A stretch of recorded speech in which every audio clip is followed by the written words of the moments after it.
I sold my soul to the devil. I know it's a crappy deal. At least it came with a few toys like a Happy Meal. You know, what was going on in my life at 15, and that's how I got introduced to the music industry. I swear I wanted to be like the Amy Grant of music. Yeah. But it didn't work out, and so I sold my soul to the devil. Why do you still do it? Why are you still out here? Well, it goes back to the destiny thing. I mean, I made a bargain with it, you know, a long time ago, and I'm holding up my end. What was your bargain? To get where I am now. Should I ask who you made the bargain with? with the chief commander. On this earth? And on this earth, and then in a world we can't see. Nous avons été voir le concert, c'est comme ça.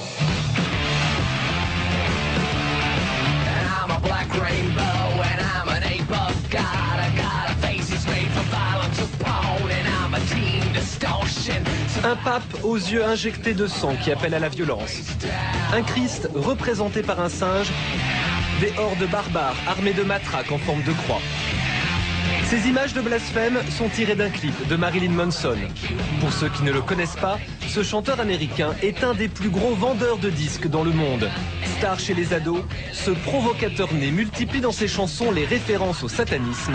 Il a fait du rejet du christianisme un véritable business.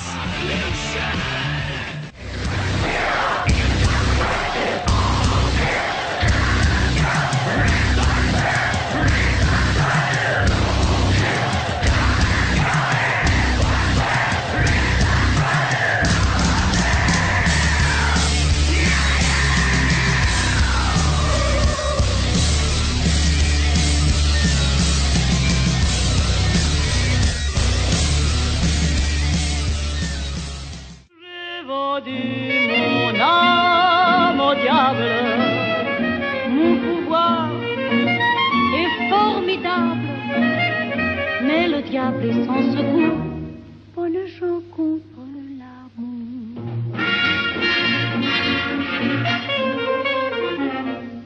L'architanique musique toi, l'architanique musique toi. Il y a beaucoup d'esprits de contradictoires dans mes textes, beaucoup d'esprits de contradictoires dans mes textes, d'esprits de contradictoires, d'esprits de contradictoires, d'esprits de contradictoires dans mes textes, Ah, j'aimerais bien être franc-maçon. Pour la plupart des gens, c'est pas évident. Sur la planète, il y a une élite.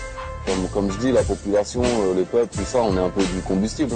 J'ai demandé aux chétans la route de l'enfer. Imagine qu'on a droit au vide et continue jusqu'au milliardaire. Frère, j'ai beau tout faire, personne ne me recrute. Sans trop de Lucifer, c'est des buts de Belzébuth. Le ciel ne répond pas, Chétan a fait le premier pas. Les traîtres et ma chaîne Roro me tirent vers le bas. Ouais, je suis mauvais, maudit comme ce saut mort. Si tu nous vois danser, c'est que le juge d'instruction est mort. Un automatique sorti du liquide amniotique. Oh, clic, prends ça comme un faire-part. Tu veux me stopper, cherche pas, je suis déjà au sommet comme un Sherpa. Oh, clic, prends ça comme un faire-part. Tu veux me stopper, cherche pas, je suis déjà au sommet comme un Sherpa. Oh, clic, prends ça comme un faire-part. Tu veux me stopper, cherche pas, je suis déjà au sommet comme un Sherpa. Oh, clic, prends ça comme un faire-part. Tu veux me stopper, cherche pas, je suis déjà au sommet comme un Sherpa. Now, I gotta know something. What's the main reason for rock music? Come on, Lance, you know what the reason is. Please, David, I don't want to guess. Tell me what the main reason is. He says the same as when you were in, so that we can play spells on people. If your ultimate goal is to be famous, then you're gonna do a lot to get there. Like sign your name in blood in a contract with the devil. Like you're gonna end up on a one-way street and it's going nowhere. Like that's just the truth. I've seen so many people like forsake their moral code and their value systems just for a little bit of fame, and it's not worth it at the end of the day. It's really not worth it. I got him away from this witch that he had with him. He told her to go shopping. We were in West Hollywood, and I was witnessing around to people I knew. We went off in his store and we started talking. I said, David, I'd like to ask you a couple questions. I said, I already know the answers, but I've been gone for 5 years. I'd like to know if certain things are still the way they were when I left. Pussy ass niggas stop hating. chick got that fire, and these hoes love me like Satan, man. Yeah, like Satan, like Satan, like Satan, like Satan, like Satan, like Satan, man. Yeah, fuck with me. Viens Satan, on nous attend, partons droit devant. Viens Satan, allons-nous-en, j'ai pas le temps. We are superior, and we are superior not by ethnic means, but by the superior force of the will, the imagination, the creativity, and the very essence of resourcefulness and survival that is the heart and the very soul of the Satanist. Be with us tonight. Place us in a position of sovereignty that we might look down upon our inferiors.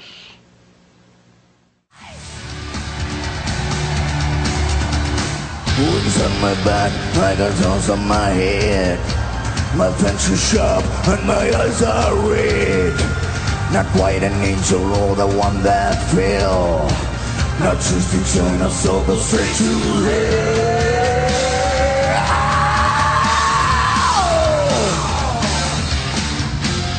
Hard rock, hallelujah. Hard rock, hallelujah.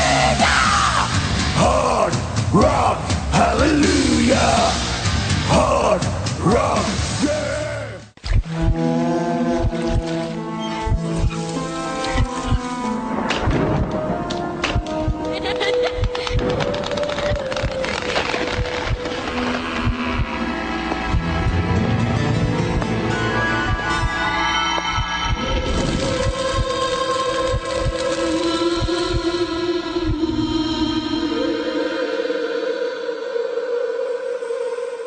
Des milliers d'ados se revendiquent adorateurs du diable, adorateurs du diable, adorateurs du diable, diable. Je peux bien vendre mon âme au diable. Je peux bien vendre mon âme au diable. Avec lui on peut s'arranger. Roman is a crazy boy who lives in me, and he says the things that I don't want to say. He was born, just a few months ago. I think he was born out of rage. He was conceived in rage, so he bashes everyone. He threatens to beat people, and he's violent. That must be nice to have, like, an ignorant loudmouth who you can just sort of blame every... He wants to be blamed. I don't want to blame him. I ask him to leave, but he can't. He's here for a reason. People have brought him out. People conjured him up. Now he won't leave. The greatest thing was being on stage and having the control, the awe of being worshipped, and having folks just really look at you and say, wow, I want to be that. As leader of a heavy metal band, Kirk Martin projected an angry, wild image on stage. And getting just thousands of people to scream profanities, that was the biggest rush for me. Offstage, people just found him mean. I was so filled with hate that I would project that hate at a lot of people. Two of the band members, when we were on the road, just decided they were just sick of me and they couldn't take me anymore. And they actually decided to leave the band. But the message in Kirk's music captured the minds of his young audience. My whole intention was to tell people to believe in yourself, follow your own visions, your own dreams, and crush whoever's in your way. Kirk had no illusions about where his growing success came from. I got on the ground and I clawed the earth. I told Satan, I said, if you give me what I want, if you make me a god, if you give me the women and the drugs and the fame and everything, and you give me the power to crush people, I will serve you until the end of time. Within 2 days, I was offered a recording contract. While Kirk pushed for fame and fortune, he tried to keep a secret bottled up inside. A couple of older boys in the neighborhood started molesting me and sodomizing me when I was probably about 8. It happened more than once, and I never talked about it. I never told anybody about it. Later, taking advantage of women sexually became part of Kirk's heavy metal lifestyle. The worst part about my molestation was the fact that I, in turn, went out and violated others. Then, just as he was about to sign the record deal for which he'd sold his soul, he had an encounter with a mysterious stranger. One morning at about 9 o'clock, I went into a small cafe, and this guy came and sat down right across from me. Out of all the places he could have sat, there were plenty of seats open. And immediately I looked at him with this horrible, mean-looking look on my face, and I said, "What's happening, Dad?" And he stopped stirring his coffee again and looked at me right in the face, and he said, "What's happening, Dad?" I jumped across the table and I put my nose right up to his, stared him in the eye, and I just cursed him. I called him every foul thing I could think of. And he said, "God sent me here to tell you that he loves you.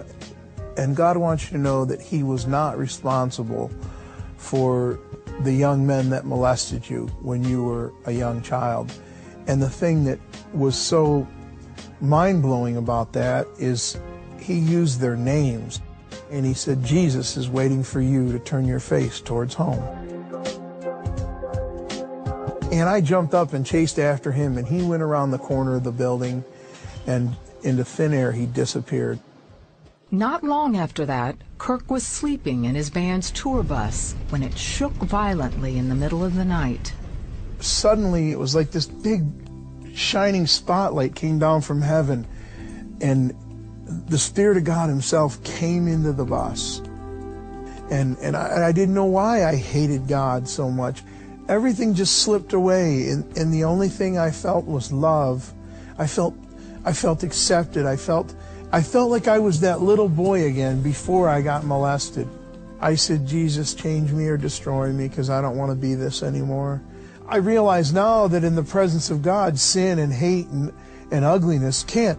There's no room for it. It has to leave, and all these things began to leave my heart. Kirk cried himself to sleep, and when he woke up the next morning, everything seemed different. The grass was greener, the sky was fluffier, the clouds were beautiful, and I was different. Kirk never signed the contract for the heavy metal record deal. I had everything in my hand, everything I'd ever wanted, just sitting right there, and all of a sudden I didn't want it anymore. And I left everything and never went back. Kirk found a church in his hometown and began to grow as a Christian. A Christian counselor also urged him to seek out the young men who had molested him and forgive them. I did find them. "I don't know if you remember me or not." And I said, "Why did you do this to me?" And then they began to tell me the story of how someone had violated them. The one young boy, how he had found a pornography magazine, and that's what led him to abuse me and then invite the other boy to abuse me. They had given their hearts to Christ. We sat down and we cried and we hugged and we talked about it and we prayed. That's how I got past all that. Over time, he found his musical talent moving in a new direction, writing and performing worship songs. He and his family travel around the country sharing the miracle that changed Kirk's life. My wife is just a treasure.